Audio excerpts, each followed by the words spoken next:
These are 25 caliber field target trophies, FTTs, also known as field target special. Pretty much the industry standard for measuring 25 caliber. And most of these weigh 20 grains, but they're rated at 19.9. And they have a little bit of lube on them. I've got that Napier pellet lube on them, and I'll use a little bit of pellet lube when I can get away with it, when it's not too bad on the gun.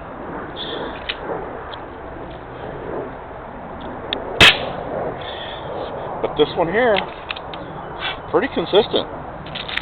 It's still dieseling a little bit from the lube I used every once in a while, but when you get them real consistent like this, these 25 calibers, they're real predictable, and they're real loopy, you know, like a lobster shot, or whatever you want to call it.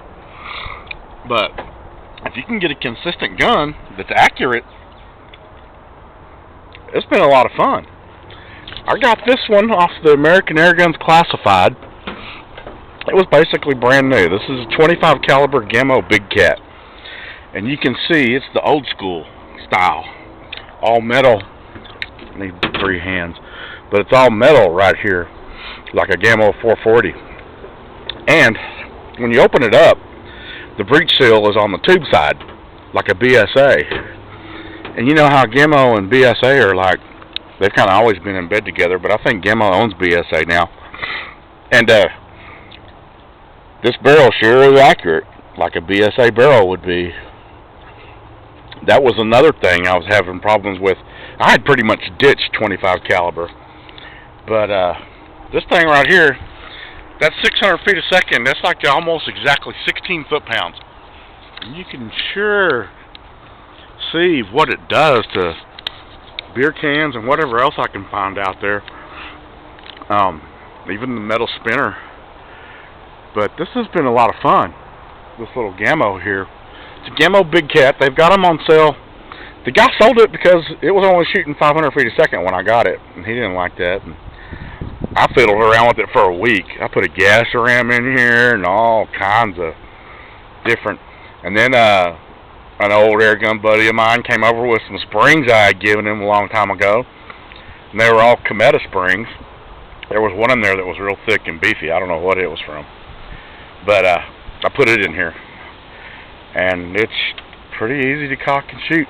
The gas ram really didn't yield much power, not no more than the spring. It was after initial break-in, it was like back to 500 feet a second, maybe 550, but I was actually after about 625, because that's what I can get out of the 25 caliber strikers.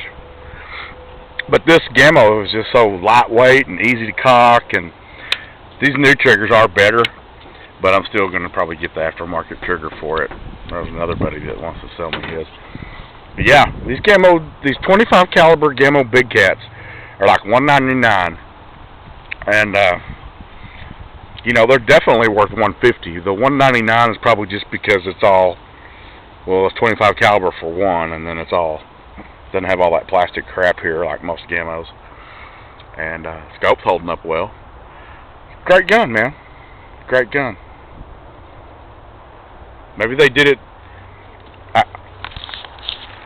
25 caliber is something that every just air gunner needs to try. You figure out if you like it or not.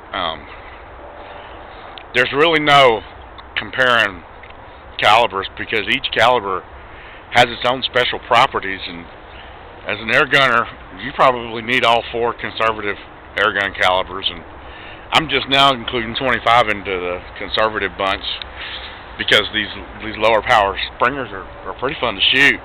Up until I got this thing, I was of the opinion that you had to have 700 feet a second to even enjoy any kind of range or anything with 25 caliber. And that pretty much makes it a PCP, because the Springer Magnums, they're pretty heavy and hard to cock, cumbersome. And maybe if you can get a UK Patriot or a UK Kodiak, that's about as heavy as you want to get if you're going to carry it around and shoot stuff. But as you can see, it is spring here. It's probably 80 degrees down here, and it's just barely March. Crazy.